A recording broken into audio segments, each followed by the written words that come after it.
Alberto Coutinho, deputado estadual na Assembleia Geral do Estado de New Jersey, representa o 29º distrito, que inclui a cidade de Newark. O condado de Essex tem uma população de mais de 200 mil habitantes, sendo que muitos deles são de origem portuguesa. Alberto formou-se na New York University em Finanças e Economia. Além de ter uma posição ativa na política norte-americana, faz igualmente parte de iniciativas como o Dia de Portugal em Newark ou ainda na promoção do desporto através do clube Ironbound Soccer Club. Alberto Coutinho, deputado democrata, vai na sua terceira eleição para o cargo que atualmente desempenha, sendo responsável pela Comissão de Comércio e Desenvolvimento Económico, a mais importante comissão da Assembleia Geral de New Jersey. Sejam bem-vindos à edição deste programa. Hoje estamos em Trenton, na Assembleia Geral de New Jersey, e o nosso convidado é o deputado estadual Alberto Coutinho. Alberto, obrigado por nos ter recebido aqui. É um prazer. Portugal enfrenta atualmente, provavelmente, uma das maiores crises que há memória. Aqui nos Estados Unidos e em New Jersey mais concretamente, a crise chegou um pouco mais cedo. Que medidas foram aplicadas para fazer face a esta crise? Indiscutivelmente estamos a viver mundialmente a pior recessão económica desde o Great Depression, como se diz aqui nos Estados Unidos, dos anos 1920. E o governo do Estado de New Jersey tem sido daqueles mais agressivos a tentar combater essa crise. Como Presidente da Comissão de Desenvolvimento Económico, temos tido mais que 40 propostas de lei para tentar, acima de tudo, estimular o desenvolvimento económico para criar postos de trabalho. Fizemos uma série de incentivos fiscais para firmas grandes fazer obras de melhoramentos e expansão com condições economicamente vantajosas. Ou seja, e quais têm sido os efeitos dessas medidas? Não, obviamente que ainda estamos a viver crise, mas tem havido uns melhoramentos significativos. Ou seja, parece que o pior em termos gerais já passou. Conseguimos meter mais que 60 mil pessoas a trabalhar que estavam paradas, ou seja, quando isto bateu no fundo, conseguimos já voltar 60 mil pessoas a trabalhar, mas há mais que fazer e eu acho que o que foi significativo aqui é que foi feito em conjunto o bipartidário, ou seja, o Partido Democrata junto com uma administração republicana, temos conseguido decisões muito difíceis, temos conseguido fazer o possível para as coisas começar a melhorar, mas atenção, que estamos longe de fora do perigo e, obviamente, quando os Estados Unidos está um bocadito doente, isto faz estremecer o mundo inteiro. E nós aqui, em New Jersey, estamos a ver que ainda vai demorar até 2014 para nós voltar ao nível económico que tínhamos em 2008. Então, ou seja, embora temos sido ativos a trabalhar com investidores para que seja criado postos de trabalho, controlar despesas do governo também, simultaneamente, para não haver tanto pressão sobre os impostos, ainda estamos longe de sair fora da crise e estamos a prever que só em 2014 é que vamos estar para trás aonde estávamos em 2008. Foi recentemente aprovada uma proposta de lei por si apresentada que irá obrigar todos os edifícios públicos a terem sistemas de energia solar.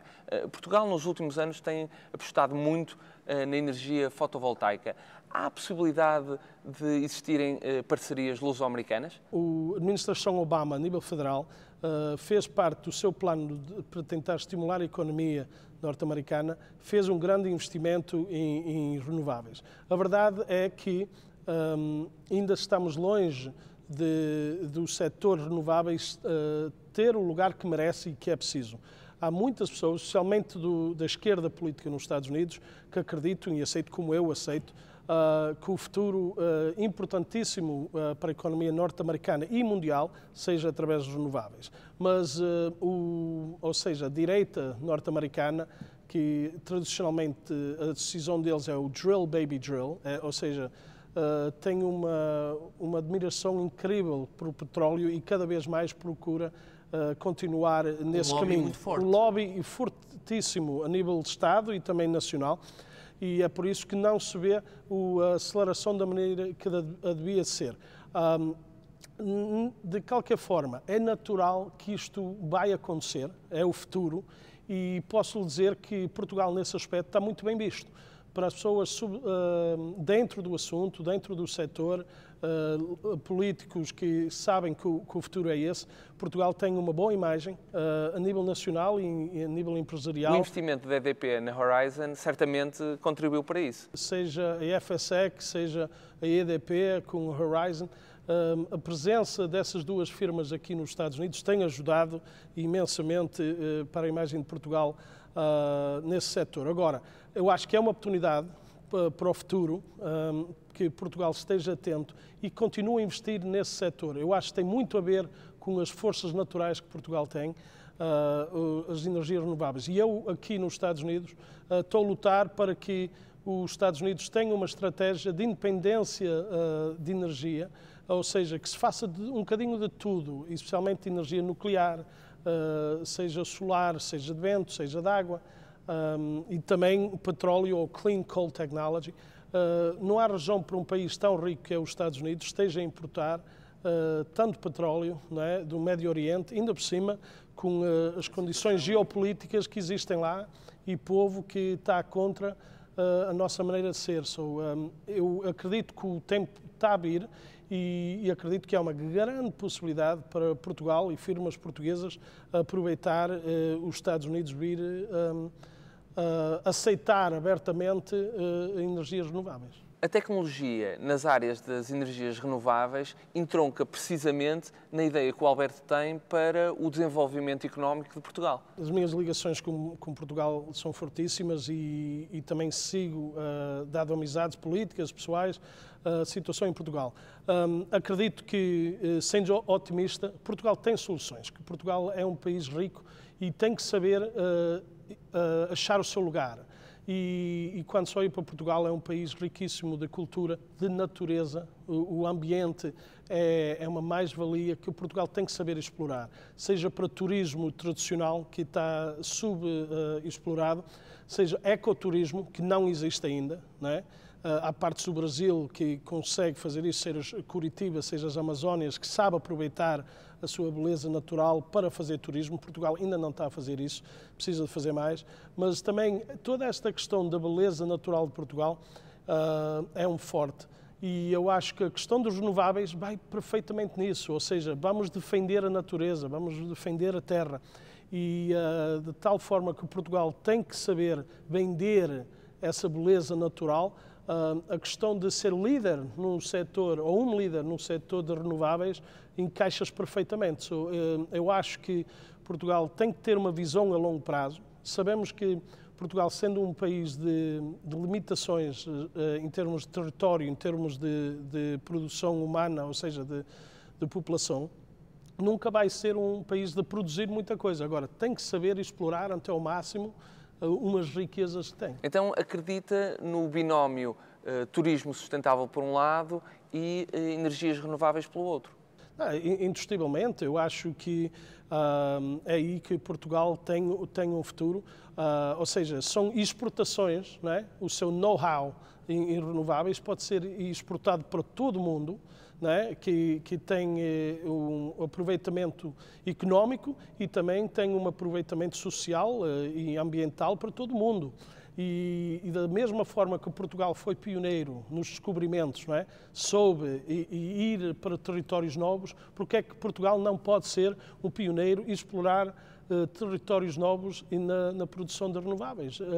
Eu acho que é isso. Também outros setores, tudo tem a ver com as ciências. Eu acho que Portugal devia de apostar nisso. A biotecnologia é também uma aposta que Portugal deverá enveredar? Analisando bem, nós tendo pouco ser humano, se nós concentrarmos nos trabalhos que pagam melhor, não é? E pode-se tirar mais rentabilidade das pessoas que nós temos. Estamos a falar então de mão de obra ultra especializada. Eu acho que é o caminho de Portugal e a boa notícia é que Portugal tem um caminho. Agora, tem que haver coragem de fazer decisões difíceis. Nós aqui no Jersey temos feito decisões difíceis. Fizemos um corte ultimamente em despesas públicas de 130 mil milhões de dólares. Reparem que foi só numa proposta de lei, é mais que o pacote inteiro da Troika de Portugal. Numa só votação, que eu tive também problemas dentro do meu partido por ter apoiado, cortamos 130 mil milhões de dólares, não é? Em despesas futuras em despesa pública. E como é que foram recebidos esses cortes orçamentais? Houve alguma agitação na sociedade civil? A verdade seja dita é que foi muito controverso. O setor público, os funcionários públicos, os polícias, os bombeiros, os professores, obviamente que não reagiram bem. Não tenho que esconder, tive ameaças de morte, várias ameaças de morte. E a verdade é que a mudança não é uma coisa fácil, mas temos que ser realistas e temos que fazer as decisões difíceis. E a verdade é que conseguimos equilibrar, de certa forma, o barco financeiro do Estado para que agora conseguimos fazer outras prioridades que existem para os seres humanos. E, indiscutivelmente, para grandes maus, grandes remédios, e é isso que nós aqui no Jersey, de uma forma colaboradores, tanto alguns democratas junto com o Partido Republicano, estamos a tentar fazer. Bem diferente do que se passa em Washington. Por exemplo, uma das razões que a economia norte-americana ainda não engatou completamente é que, ao contrário do que acontece em Trenton, onde os democratas e os republicanos trabalham juntos, em Washington há o Tea Party que quer completamente, somente pôr o presidente Obama para fora. Há uma falha de comunicação entre o Partido Republicano e o Partido Democrata. Há ódio completamente. O Tea Party é a parte mais conservadora do Partido Republicano e eles realmente estão no caminho de deixar a economia nacional progredir. Isso é mau para todos. E eu acho que se há uma lição também para Portugal é que os partidos, seja da oposição, seja do governo, têm que arranjar maneira de trabalhar juntos, porque os problemas são tão grandes e se não houver um consenso de tentar, de mãos dadas, resolver o problema, a coisa vai ficar cada vez pior e não melhor. Então tem que existir espaço para que haja consenso entre os dois partidos. Tem que haver, eu acho que, a oposição construtiva. Não pode ser a oposição só para dizer que não. A oposição tem a responsabilidade de trazer soluções para as crises que existem. E depois, os dois lados divergentes sentarem-se e depois vir a um acordo aquilo que podem aceitar. Não vai ser 100% para ninguém, mas uma solução colaboradora tem mais hipóteses de sucesso e é a única maneira que se consegue fazer. Voltando à ideia de futuro de Portugal, falamos em energias renováveis, falamos em turismo, falamos também em biotecnologia.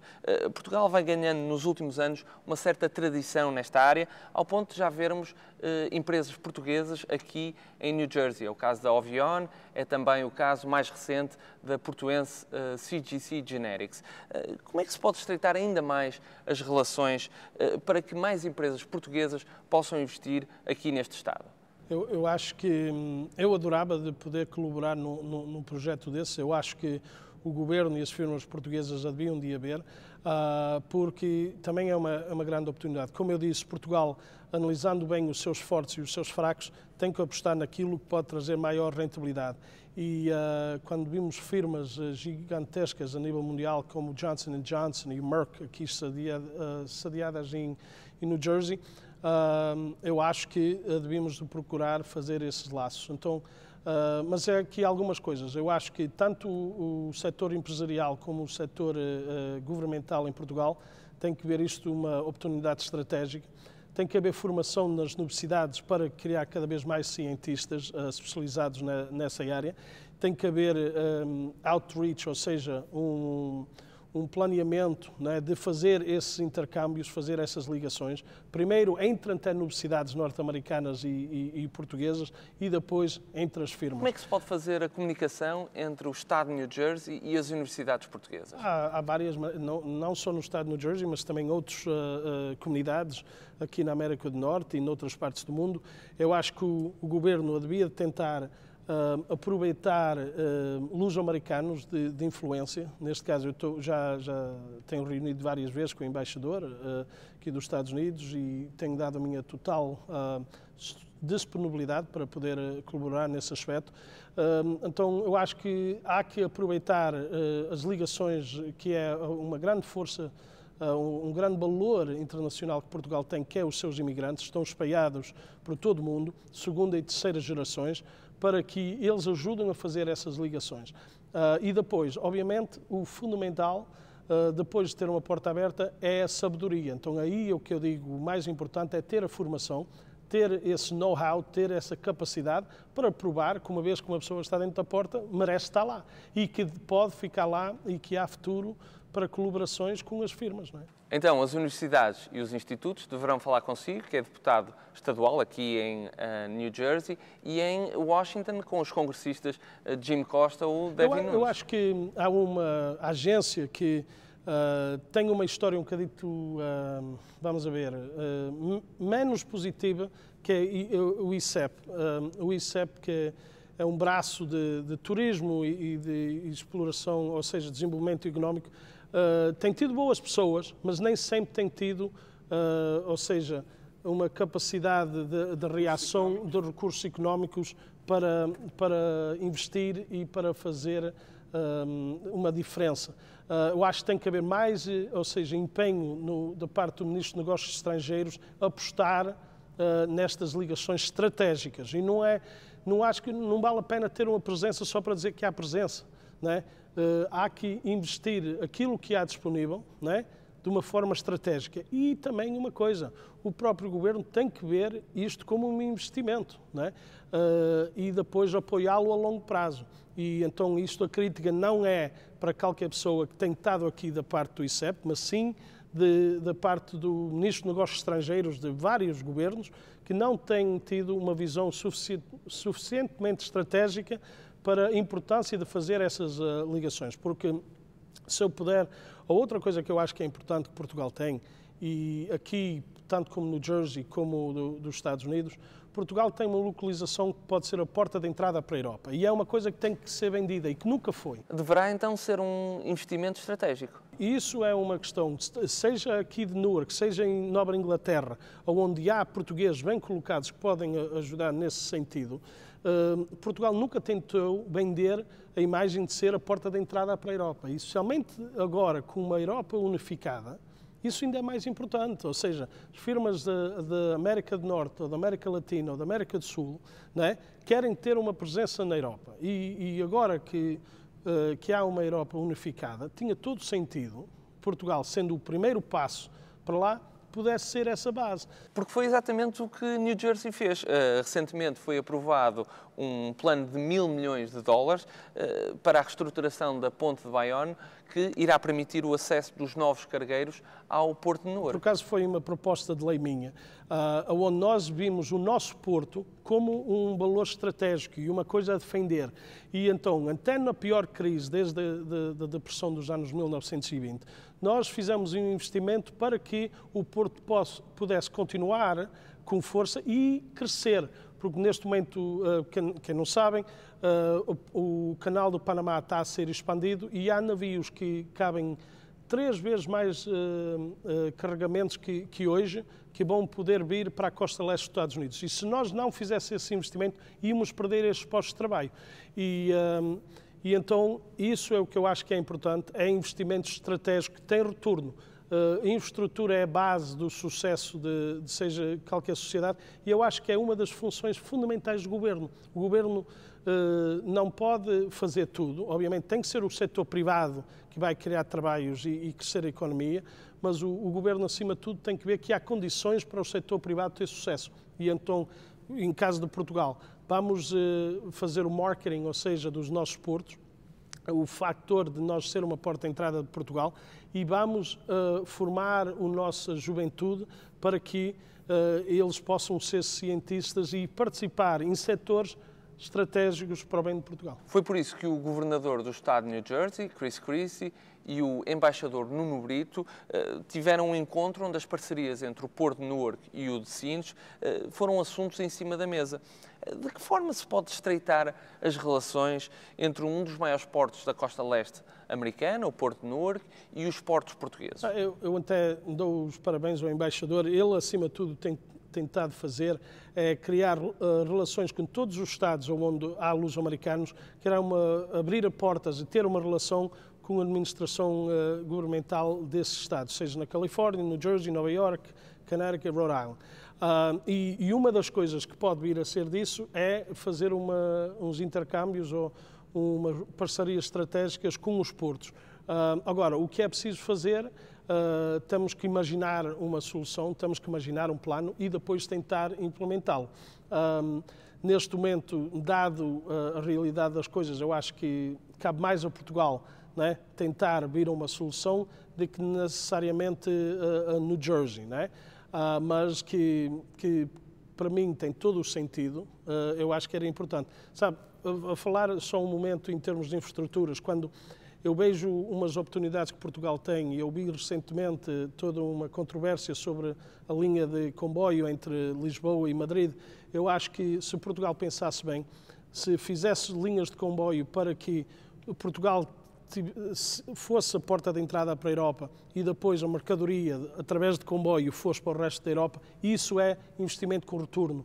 E Portugal tem coisas ao seu favor, só tem que ter um bocadinho de coragem, tem que fazer decisões difíceis em termos de segurança social e olhar para a frente. E a boa notícia, eu acredito no futuro de Portugal. Então os transportes poderão ser também uma resposta à crise que se faz sentir em Portugal? Não, ouça, a questão de infraestruturas é fundamental. Eu, aqui nos Estados Unidos, uma coisa que eu tenho estado a bater, nós não estamos a investir suficientemente na infraestrutura. Se nós olharmos para os países que estão a crescer, seja Brasil, Índia, China, estão a investir cerca de 8 ou 9% da sua economia na infraestrutura. Portugal não está a fazer suficiente nisso, os Estados Unidos, por acaso, também não. Outro património que temos é a língua portuguesa. New Jersey é um estado onde a multiculturalidade é uma nota dominante. Os censos de 2010 revelaram mais de 150 mil portugueses a viverem neste estado.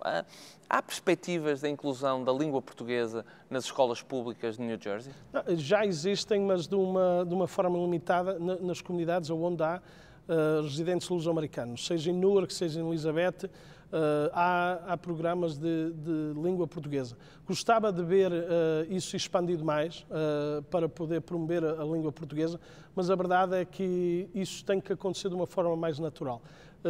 A verdade seja dita, também precisamos de mais um bocadinho de força política, que isso, as coisas são assim mesmo, e agora realmente a nossa voz... E como é que se consegue essa tal força política? É preciso a comunidade envolver-se mais, quer dizer, neste momento, por exemplo, a nível de Estado, temos 120 deputados e senadores, só o único voz luso-americana que existe aqui. Porquê é que não existe uma voz mais consistente dos portugueses aqui no estado de New Jersey? O que acontece, a malta luso-americana do estado de New Jersey é malta trabalhadora, indiscutivelmente, mas que nem sempre tem visto a participação cívica como uma maneira de ajudar a sua própria comunidade, a sua própria família. E isso é uma mensagem paralelo à atividade legislativa que estamos a tentar promover, porque é só através do voto que uma comunidade ganha respeito e ganha peso. E isso tem-nos faltado, não é? Há outros estados, é curioso, onde a comunidade não é tão fresca, já integrou mais a sociedade americana, onde os portugueses têm tido mais sucesso. Na Califórnia há 3 congressistas luso-americanos. Em Rhode Island o estado é nosso, vamos dizer assim. Não é? Em New Jersey só temos uma pessoa com um estatuto a nível de estado. E precisamos fazer mais, e para isso, acima de tudo, tem que haver uma sensibilização que é importante fazer, porque é só com essa força que se consegue começar a fazer outras coisas. O Alberto está totalmente mergulhado na política norte-americana. No entanto, mantém laços fortes com a política e a solidariedade que se faz em Portugal. Exemplo disso é o facto de representar a AMI, a Assistência Médica Internacional, nas Nações Unidas, em Nova Iorque. A minha ligação com Portugal é forte, foi desde criança, quando ia ver os meus avós a Portugal e depois ajudando os meus pais com a organização de Festa Dia de Portugal durante 30 anos, fiz muitas ligações, seja no setor desportivo, no setor político, no setor artístico. Precisamente no setor desportivo, fundou um clube de formação de futebol, o Ironbound Soccer Club. O Ironbound Soccer é uma grande paixão minha. Temos um programa de futebol com mais que 1.200 crianças. Temos ganho vários títulos nacionais. Temos conseguido cerca de 6 milhões de dólares de bolsa de estudo para jogadores, estudantes que participam com nós. Mas, voltando à questão da ligação com Portugal, É uma paixão enorme que está dentro de mim, vou ser sempre português. O meu pai, que é uma figura histórica da comunidade portuguesa dos Estados Unidos, pôs isso dentro de mim e vai ser difícil sair. E gostava de poder, seja através de política, assistência social, desportiva, gostava que houvesse cada vez mais intercâmbio com Portugal, os Estados Unidos e New Jersey. A captação de jogadoras luso-americanas para a Seleção Nacional de Futebol é um caso paradigmático das parcerias luso-americanas. Através do meu envolvimento no futebol aqui, como também através da fundação do meu pai, temos grandes contactos do mundo futebolístico português e uma dessas, uma ideia, uma brincadeira, vamos dizer, que surgiu junto com a Federação ainda presidida por Gilberto Madail, foi nós tentar arranjar miúdas luso-americanas. Aqui nos Estados Unidos o futebol feminino é o melhor do mundo. Luso-americanas de valor que não conseguem entrar na seleção aqui americana, mas conseguem sim através da seleção portuguesa. Já temos mais que 6 ou 7 miúdas que têm feito parte dos trabalhos, inclusive agora 2 ou 3 com a Mónica Jorge, está a fazer um belíssimo trabalho. E esperamos poder expandir isso, mas estamos sempre à procura de oportunidades para fazer uma ligação luso-americana com Portugal. Alberto, obrigado por nos ter recebido aqui e obrigado a si por ter acompanhado mais uma entrevista com um luso-americano. Sucesso!